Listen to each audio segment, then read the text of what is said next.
tey nag ma organisé fii nii ci esplanade stade Caroline Faye la 9e édition bu njëkkoon dañu doon wax foire Ladoumède mais léegi man je dis la 9e édition du salon de l'élevage léegi nu dañ koy def comme ni que européens yi di defee on organise maintenant des salons. dañ daan def chaque année ñu def benn édition donc bii mooy 9e édition bi nga xam ne Ladoumède juddu na ak léegi man nag en tant que président ñaari édition laa defagum. donc ñu ko daan defee fële ci bayalu Santos bi chaque année mais année bii passé mënuñu ko woon def ndax feebar bi fi nekkoon moom moo fànqoon li nga xam ne nii moom lañ daan organiser. léegi nag année bi ñu xoolee ni affaire bi màgg na màggaay boo xam ne bii xajatul ci biir dëkk bi ñu nekk nii fudul fii looloo tax ñu ñaan kilifa gi muy le pouvoir central di préfet bi ne ko mu jàppale ñu ci pour que ñu ñëw samp ko fii. au passage may wax ni. tey jii nous estimons heureux bi nga xamee ni am nañ bayal boo xam ne bii mu ngi nii nga xam ne waa dëkk bi yëpp ñoom ñoo ko bokk et li ci dommage rek mooy maa ngi répété waat li ci dommage mooy que ni buñ ko fii organiser il faut que nga organiser waale stade bi loolu rek daal moom mooy li nga xam ne lii mooy li ñu jàpp là toujours may wax ni gars yi neen c'est une petite donne politique dans la contestation bi nga xam ni moom lay diriger chaque fois di wax ni laisser ces espaces là à la ville. parce qu'on ne sait jamais de quoi sera fait demain. Vous avez vu aujourd'hui que nous, une ligne d'onde, on a pu l'établir, mais devant le stade, avec toutes les entraves et les contraintes, il y a un stade. Moi, je donne un petit exemple. Il a fallu que je confectionne plus de 300 bracelets pour ceux qui s'entraînent, que ce soit au hand, au basket, au judo, à l'athlétisme. Maintenant, y ajouter ceux qui sont sur les travaux du stade, parce que vous voyez que le stade est en réfection. Tous ces gens-là, et vous, imaginez-vous, aujourd'hui qu'un engin, un tracteur voudrait accéder au stade pour des travaux, vous voyez ce que cela fait, les contraintes que ça donne. Donc je disais toujours, ça c'est la petite entreprise, entre parenthèses, que j'en donne. Je dis que de grâce à ces gens, aux politiques, aux administrateurs, songez à la ville, laissez-nous au moins ces espaces, ne serait-ce que, nous avons espace, vous êtes par ouï dire entendu que tout dernièrement que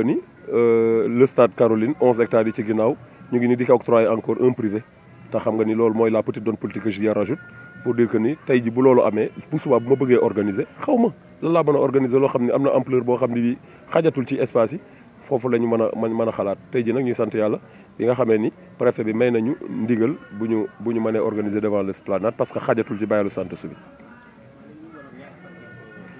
waaw ñu ngi commencé le 12 le 11 lañ jàppoon mais ak finalu Coupe d'Afrique bi nga xam ne moom la Sénégal remporté au passage ñuy féliciter donc le président de la République ci ndam li mu am ni bien que je ne suis pas avec lui léegi ñu koy féliciter ci loolu jour boobu nag muy dimanche boobu ci la ñu waroon démarrer suñuy travaux mais malheureusement bon affaire bi xatoon na xat boo xam ne bi on était obligé ñu démarrer ko le lundi. mu xatoon loolu nag moo taxoon ñu reculer waat ñu avancer waat datu 11 bi demaat ci kanam pour dem le 12 donc on en a pour ñu ngi waroon am 10 jours mais dañu mujj jël 9 jours donc lundi la ñuy jeexal donc ñu ci organisation bi éleveurs u Sénégal yëpp nag pour une première te ñëpp a ngi wax pour une première ci histoire organisation salon de l'élevage que ñu gis une organisation boo xam ne bii pointure bi la am ampleur bi la am fii nag du waa Mbour rek ñoo fi dajaloo 270 box minimum yoo xam ni ci Sénégal lañ jógee organisation Dakar yi organisation Tivaouane yi Touba Fatick Kaolack Saint-Louis ñoom ñëpp la ñu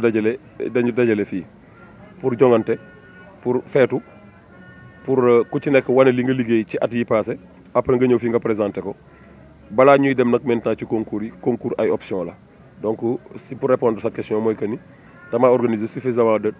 pour ñu am 10 jours yoo xam ne dañ mën a toog fii feetu ku ne wane maintenant ce produit dans l'amélioration mooy que ni liggéey bi nga xam ni moom la gouvernement du Sénégal di xaar ci ñun ñu liggéey ko wane ko fii ci ay podium avec benn jury boo xam ne bi ñu professionnel lañ waaw loolu laay wax ni boo gisee organisation bu toll ni dañoo def exprès tey jii pour delloo njukkal ñi nga xam ne ñoom ñoo ñuy gunge ci lii moo tax tey ñu ñëw toog fii ci seen salon di fi defee interview bi xam nga organisation bu toll nii ce sont des organisations gouvernementales toujours ma wax ni am na ay ampleur yoo xam ni ba ko organisation kii rek privé mënu ci dara état kese moo ci mën a dugal loxoom mu toll nii. par exemple lu toll ni autoroute pour nga tabax ko il est très rare à ce que nga gis fii ay privé ñuy tabax ay autoroute loolu kii état la. vous voyez le stade là stade bu bees bi ñuy tabax nii da nga gis privé bu yor autant de kii war koo mën a investir non non lii état moo mën a jël loxoom dugal ko ci. côté yooyu la ñuy waxee ni organisation yu mel nii c'est-à-dire que pour que ay privé organiser ko il faut que état dugal ci loxoom. moo tax pour ñu déparé lii bu ñu koy démarrer dañuy dem seeti partenaire parce que ñii ngay gis nii ñoom dañuy dundal jur li ñuy produire yëpp jur moo koy lekk. loolu moo tax dañuy jëkke ci ñoom proposer leen ay contrat gagnant gagnant ñun ñu gis ci suñu bopp ñoom ñu gis ci seen bopp après maintenant ñu waxtaan ba juboo ci ay kàddu lii ngay gis nag maintenant ñoom disposition bi dañ cee dugal seen loxo ba mu raw ba ci biir buñ ci dugal woon seen loxo ba mu raw ci biir du ma mën a àgg ci lii ma àgg benn gi noonu du moom kenn mais mooy sponsor leader bi parce que bi ñu ñëwee dañu proposer ay package mais moom mu këf bi ci gën a kawe ne man bii laa bëgg allo man donc kay waxtaan ak moom ba déggoo ci moom mu jël ko am na ñeneen nag ñooñu tam dañoo waxtaan ñi nga gis ñëpp ay firme lañ mais ku ci nekk maintenant li nga jël mais kii moom moo ci gën a fés parce que moom moo jël sponsor bi nga xam ne moom mooy leader bi mu ñu gunge ci lii. ñaareel bi mooy que ni boo gisee organisation yi muy foire yi ñu koy organiser dafa am benn partie boo xam ne bi concours la te concours yooyu par exemple dañuy commencer ci concours mâle adulte. concours femelle adulte concours espoir mâle espoir femelle ba pare maintenant agneau mâle ak agneau bon agneau la ñuy wax ak agnelle muy mbote yu jigéen yi ak yu góor yi mu nekk 6 catégories yooyu d'habitude ñun ñoo ko daan organiser ak suñu am ñun éleveurs yi mais éleveurs yi seen biir dañoo manqué benn solidarité maa ngi expliqué fii barki dem ne est-ce que lii joxu la place village xam nga village voilà waaw xam nga ñun dañoo organiser wu en village mooy boo seetloo village yi toujours kër yëpp dafa nekk en proximité après ñu teg benn pénc boo xam ne lii fa la ñëpp di jëlee fa la ñuy jullee fa la ñuy waxtaane fa la ñuy defee lépp te bu korité tabaski wala kii jotee ñëpp ci pénc bi la ñuy daje bool yëpp daje foofu fa la ñuy añee waxtaan ñun entre éleveurs loolu la ñu organiser solidarité boobu nag laa lay wax ni tey maa ngi la sax 6 catégories da nga dem ci éleveurs yi nga expliquer leen par cette solidarité ñoo xam ne ñoom ñoo ëpp pexe ci éleveurs yi nga ne leen damaa bëgg nga jëlal ma parrainage telle catégorie ñu mel ni ñoom bu Khoureychine muy ñoom Cheikh Aydara ñoom Tafa Diallo ñoom Moussa Yade ñoom ñëpp ku ci nekk nga jël benn catégorie ba pare ne leen bu leen ci génne seen dara man maa koy jël en charge muy trophée yeeg organisation yëpp ñu jël seen poche dugal ko ci xam nga loolu daf may wàcce benn dépense organisation bi dafa am koo xam ne kii toujours dañ ko koy parrainer d'habitude ay politique lañ daan seeti ma ne leen ñun suñu biir am na ñoo xam ne ils ont la trempe d'un politique lan la c'est un poste de prestige mooy DG la ministre la ou je sais pas quoi y a pas à cracher là-dessus mais problème bi mooy que ni ñooñu koy nekk aussi ay éleveurs lañ parce que fii da nga fi gis ay ministres yoo xam ne ay éleveurs lañ da nga fi gis ay magistrats yoo xam ne ay éleveurs lañ da nga fi gis ay postes de direction yoo xam ne ay éleveurs lañ donc pourquoi aller dans la famille éleveur nga dem seeti leen en tant que éleveur nga waxtaan ak ñoom ñu parrainé la sa journée benn la rek mu ngi meloon tey le maire de la ville ma parrainé ko journée bi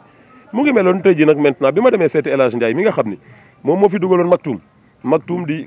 kàngam ci élevage bi moom mu ngi nii bergerie mu ngi nga paru ñu koy wax Ranéré moom moo fi dugaloon macha allah bi nga xam nag maintenant dafa def ay jaloore ci biir élevage bi moom moo ko fi dugaloon ba Papi Dieye tey jot ci bañ naan macha allah Papi Dieye moom tey ji la ñu dem seeti muy xale nag ñoo man maa ko mag fuuf ñu dem waxtaan ak moom ne ko li nga def ci càmm gi dañoo bëggoon nga ñëw nga jëlal ñu journée bi comme parrain pour une première fois ñu dem jëli ab éleveur à part ñoom abokan ñi nga xam ni au c'est des grosses pointures ay ñoom Omar Sow directeur de l'urbanisme nga xam ay grosses pointures on les a parrainés ci mais cette fois-ci on est parti voir El Hadj Ndiaye muy xale bu ndaw voilà boo xam ne bii boo ko gisee sax da nga naan ñu ñëw parrainé ko journée bi mu gàddul ñu ko nag nangul ñu ko daw ak moom la mu amus néew ak la mu ñàkkus néew mais da koy jël mu indi ko ne lii jox leen léegi nag ci biir kii bi bu gars yi déggee aussi ñuy organiser am na éleveurs yoo xam dañu ami seen pexe ñooy wax ni dañ lay wane le président journée bi day may naa la ci temps ku mel ni Badou Mbaling ku mel ni Sow bu ngek wax gii ay gars yoo xam boo leen xoolee ni da nga naan voilà quoi mais ñu ñëw génne seen poche ñëw ne la président maa la may 1 million dimbale la ko ci foire bi mu ngi mel ni ay ndawtal ak mooy njukkal ak affaire yu mel noonu yi nga xam ne moom la famille di def nga xewle ñu ñëw ndawtal la dañuy ñëw ñu ndawtal la ne la lii dama koo jël ma def ko ci pour nga dimbali kooku loolu aussi ma wax ni foofu laay waxee ni bu ma ciy wax sax sama yaram bi day daw parce que cette solidarité là bi nga xam ne moom la élevage bi créé ba tey ñu egsi ci lii moom laa lay wax ni moo woyefal yan bi après nag maintenant éleveurs yi ci boppam ñu répertorier leen ne leen box yi képp koo xam ne kii da nga am désir ñëw wane sa xar da ngay ñëw nga génn ci sa poche nga def ko ci nga dimbalee ko association bi ñoom itam ñu nangu ko léegi nag yow boo répertorier lii lépp c'est vite fait hein nga répertorier lépp mu nekk 270 box ku ci nekk génn ci sa poche bi ne serait-ce que 20 000 francs 50 000 francs fais le calcul directement tu as un peu plus de 10 millions de francs donc mu rabaché wu nga dem nag maintenant seeti les professionnels en la matière nga waxtaan ak ñoom sur des contrats après maintenant ñu defaral li nga bëgg waaw.